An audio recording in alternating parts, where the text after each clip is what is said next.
বন্ধুসকল, ভিডিঅ'লৈ আপোনালোকক স্বাগতম জনাইছোঁ। গতিকে দেৰি নকৰি ভিডিঅ'টো আৰম্ভ কৰোঁ। এওঁৰ লগৰ এজনে বহু দিনৰ পৰাই লাইন মাৰি আছিল মোৰ লগত, কিন্তু মোক কথাটো ক'বলৈ চান্স পোৱা নাছিল। এদিন ফেচবুকত চেটিং কৰি থাকোঁতে কৈ দিলে। তেতিয়াৰ পৰা তেওঁৰ লগত মই ফ্ৰী হ'লোঁ। সদায় চেটিং কৰোঁ, লেতেৰা জকাৰবোৰ পঠাই। ময়ো মাজে মাজে দুই এটা কথা বেয়া ক'বলৈ ধৰিলোঁ। এদিন ৰাতি সি তাৰ লিংকটো ফটো মাৰি পঠাই দিলে। দেখি মোৰ মন চন বেয়া হৈ গ'ল। ময়ো পেণ্টি পিন্ধি মেখেলাখন দাঙি এটা ফটো পঠাই দিলোঁ। সি পাগল হৈ গ'ল। পিছদিনা আহিম বুলি ক'লে। ৰাতিপুৱা ল'ৰা ছোৱালী আৰু এওঁ যোৱাৰ পিছত সি আহি ঘৰ ওলাল। মই ভবাই নাছিলোঁ এনেকেই যে আহিব। ৰাতিপুৱা দৌৰা দৌৰি হয় বাবে মই চব যোৱাৰ পিছত ফ্ৰী হৈ গা ধুওঁ। তাক ক'লোঁ বহক। মই গাটো ধুই লওঁ, লেতেৰা হৈ আছোঁ। সি মোৰ একো কথা নুশুনি মোৰ ওপৰত বাঘি জঁপিয়াই পৰে। মই এটা ঘৰত পিন্ধা শ্লিভলেছ নাইটি পিন্ধি আছিলোঁ। নিজকে লেতেৰা লেতেৰা লাগিছিল। মই যিমানেই তাক আঁতৰাব চেষ্টা কৰোঁ, সি সিমানেই মোক জপতিয়াই ধৰে। গোটেই ৰাতি বোলে মোৰ আধানাঙত ফটোখন চাই 3বাৰমান পানী গ'ল। মোৰ গাল, ডিঙি, বাহু চবতে চুমা খাই চেলেকি কামুৰি মোক অস্থিৰ কৰি পেলাইছে। এবাৰ হঠাতে মোৰ হাতখন দাঙি দি কাষলতি তলত মুখখন সোমাই হেঁচি ধৰিলে। মই তৰ্কিব পৰাৰ আগতে সি মোৰ গোটেই কাষলতিৰ তলটো চেলেকি চাফা কৰি দিলে। কেইদিনমান ৰিমুভাৰ লগোৱা নাই, ফলত তাৰে চুলিবোৰ অলপ দীঘল হৈছিল। সি চব জিভাখনেদি খাব ধৰিলে। খাই থাকোঁতে দুয়োখন হাতেদি মোৰ পকৰখন মোহাৰি আছিল। এবাৰ মোৰ পকৰৰ ফুটাত এটা আঙুলি ভৰাই দিলে। আধামান সোমাই গ'ল। মই ভৰি এখন অলপ ডাঙা যেন কৰি তাক সুবিধা কৰি দিয়াত সি দুগুণ উৎসাহেৰে আঙুলিটো ভৰাই দিয়াত গোটেইটো মোৰ পকৰত সোমাই গ'ল। মোৰ চকু দুটা মুদ খাই গ'ল। এই চান্সতে সি নাইটিটো দাঙি মূৰেদি সলকাই দিলে।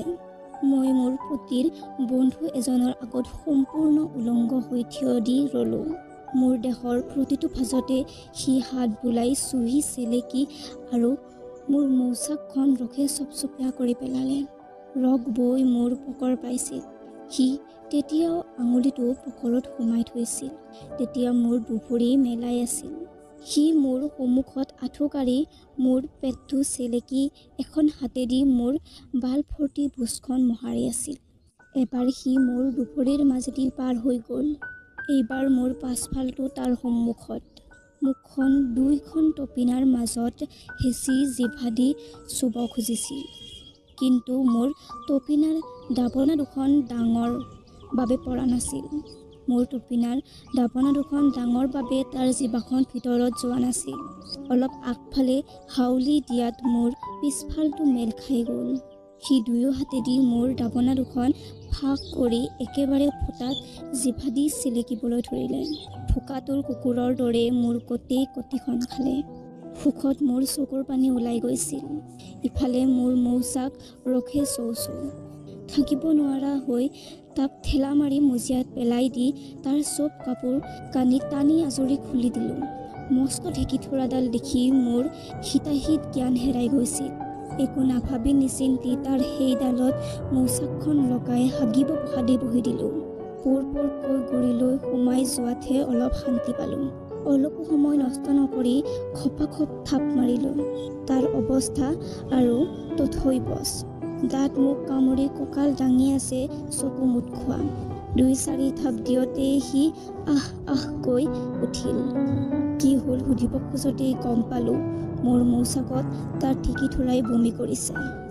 মই খপকৈ কুটিখন দাঙি দিলোঁ। তেতিয়াও তাৰ পৰা গটা গটা ৰগ চিৰিক চিৰিককৈ মাৰি আছিল। তাৰ পেট আৰু বালবোৰত চেম্পুখনৰ দৰে হৈছিল। চব চিলেকি চাফা কৰি দি মই তাৰ ওপৰত শুই দিলোঁ। অলপ সময় তেনেকৈ থাকি তাৰ সেইডাল এইবাৰ গুৰি লৈ মুখত ভৰাই ল'লোঁ। সৰু হৈছিল বাবে গোটেইডাল আৰামত মুখত ধৰিছিল। গুটি চুটি চব খোৱাত আকৌ তাৰ ঢেঁকীথোৰাই ৰুদ্ৰ ৰূপ ধৰিলে।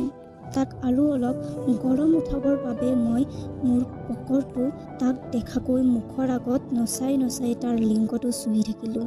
সি থাকিব নোৱাৰা হৈ মোক তেনেকৈ ৰাখি মোৰ তলৰ পৰা ওলাই চিধা মোৰ মৌচাকখনত তাৰ সেইপাত ভৰাই অলপ দেৰি হেঁচি ধৰি থাকিল।